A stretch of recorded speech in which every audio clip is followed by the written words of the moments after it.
ಬೇಸಿಗೆ ಮುನ್ನವೇ ಸಿಲಿಕಾನ್ ಸಿಟಿಯಲ್ಲಿ ದೊಡ್ಡ ಮಟ್ಟದಲ್ಲಿ ಜಲಕಂಟಕ ಎದುರಾಗಿದ್ದು ಪರಿಣಾಮ ಇವತ್ತು ದಾಹ ತಣಿಸಲು ಜನರು ಪರದಾಡಬೇಕಾದ ಪರಿಸ್ಥಿತಿ ನಿರ್ಮಾಣವಾಗಿದೆ. ಸದ್ಯ ನಾನೀಗ RR ನಗರದ BD ಅಪಾರ್ಟ್ಮೆಂಟ್ ಅಲ್ಲಿ ಇದೆ. ದೃಶ್ಯದಲ್ಲಿ ಗಮನಿಸ್ತಾ ಇರಬಹುದು. ಇಲ್ಲಿ ನೂರಾರು ಜನರು ಇವತ್ತು ನೀರಿಗಾಗಿ ಹೋರಾಟ ಮಾಡಬೇಕಾದ ಪರಿಸ್ಥಿತಿ ನಿರ್ಮಾಣವಾಗಿರುವಂತದ್ದು. ಚಿಕ್ಕಪುಟ್ಟ ಮಕ್ಕಳಿಂದ ಹಿಡಿದು ಕೂಡ ಇವತ್ತು ಖಾಲಿ ಬಿಂದಿಗೆಯನ್ನು ಹಿಡಿದು ನಮಗೆ ನೀರು ಬೇಕು ಅನ್ನುವ ರೀತಿಯಲ್ಲಿ ಒಂದು ಹೋರಾಟವನ್ನು ಮಾಡ್ತಿದ್ದಾರೆ. ಈ ಒಂದು ಅಪಾರ್ಟ್ಮೆಂಟ್ ಸರಿಸುಮಾರು 900 ಜನರಷ್ಟು ವಾಸ ಮಾಡ್ತಾ ಇದ್ದು ಇವರಿಗೆ ವಾರಕ್ಕೆ ಒಮ್ಮೆ ಮಾತ್ರ ಕಾವೇರಿ ನೀರು ಪೂರೈಕೆಯಾಗುತ್ತೆ. ಮಿಕ್ಕಿದ ದಿನದಲ್ಲಿ ಅದೇ ನೀರನ್ನು ಬಳಸಬೇಕಾದ ಪರಿಸ್ಥಿತಿ ನಿರ್ಮಾಣವಾಗಿರುವಂತದ್ದು. ಅದರ ಜೊತೆಗೆ ಒಂದು ಕಡೆ ನೀರಿಗೆ ಬರ ಎದುರಾಗ್ತಾ ಇದ್ದಂತೆ ಟ್ಯಾಂಕರ್ ನೀರಿನ ದರ ಕೂಡ ಹೆಚ್ಚಾಗಿರುವಂತದ್ದು. ಈ ಬಗ್ಗೆ ಇಲ್ಲಿಯ ಜನರನ್ನು ಮಾತನಾಡಿಸುವ ಪ್ರಯತ್ನ ಮಾಡ್ತೀನಿ. ಸರ್, ಎಷ್ಟು ದಿನದಿಂದ ಸಮಸ್ಯೆ ಆಗ್ತದೆ? ಏನೇನು ಸಮಸ್ಯೆ ಆಗ್ತದೆ ಸರ್? ಆಲ್ರೆಡಿ ಜನವರಿಯಿಂದನೇ ಈ ಥರ ಆಗಿದೆ. ಈಗ ನೀರು ಇದ್ದಿದ್ದೊಂದು ಬರೋ ಅದು ಬತ್ತೋಗಿದೆ. ಈಗ ಡೈಲಿ ಟ್ಯಾಂಕರಲ್ಲಿ ದಿನಕ್ಕೆ 3 ಟ್ಯಾಂಕರ್ ಬರ್ತಾ ಇದೆ. ಅದಕ್ಕೆ 10,000 ಟ್ಯಾಂಕರ್ ಕೊಡ್ತಾ ಇದೀವಿ.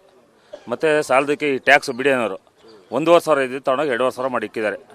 ಟ್ಯಾಕ್ಸ್ ಎಲ್ಲ ಕಟ್ಸ್ಕೊಳಕ್ಕಾಗುತ್ತೆ. ಇಲ್ಲಿ ಜನಗಳ ಸಮಸ್ಯೆ ಒಬ್ಬರಿಗೂ ಯಾರಿಗೂ ಬಗೆಹರಿತಾ ಇಲ್ಲ. ಎಲ್ಲ ರಾಜಕಾರಣಿಗಳನ್ನ ಎಲ್ಲರನ್ನೂ ಮೀಟ್ ಮಾಡಿದ್ದೀವಿ. ಎಲ್ಲರಿಗೂ ಒಂದು ಲೆಟ್ರ್ ಕೊಟ್ಟಿದ್ದೀವಿ. ನಮ್ಗೆ ಈ ಥರ ಕುಡಿಯೋ ನೀರಿದ್ದು ಅಲ್ಲಿ ಒಂದು ನೀರು ನಿತ್ಯ ಬಳಕೆಗೆ ನೀರಿಗೆ ಅದಕ್ಕೆಲ್ಲ ಸಮಸ್ಯೆ ಆಗಿದೆ. ಆ ನೀರಿನ ವ್ಯವಸ್ಥೆನೂ ಕೂಡ ಮಾಡಿಕೊಡ್ತಾ ಇಲ್ಲ.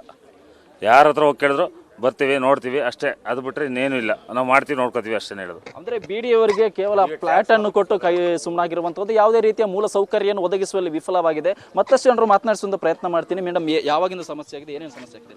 1 ತಿಂಗಳಿಂದ ಸಮಸ್ಯೆ ಆಗಿದೆ ಸರ್. ನೀರಿಲ್ಲ, ಏನಿಲ್ಲ. ನಮಗೆ ನೀರಿನ ವ್ಯವಸ್ಥೆ ಮಾಡಿಕೊಡಿ ಮೇಡಮ್. ಪರ್ಯಾಯವಾಗಿ ಏನು ಮಾಡ್ತಿದ್ದೀರಿ ಮೇಡಮ್?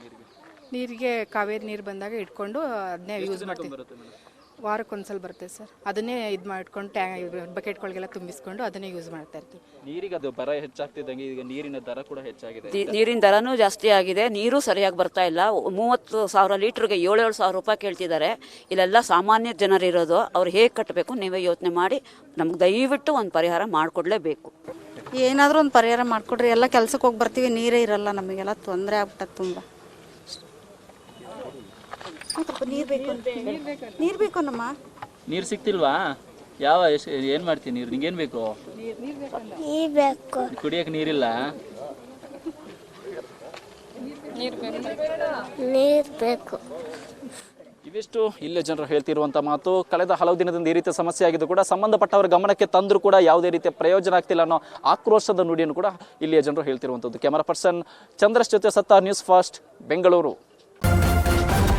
ನ್ಯೂಸ್ ಫಸ್ಟ್, ನಿರ್ಭೀತಿಯಿಂದ ನಿಮ್ಮ ಪರವಾಗಿ.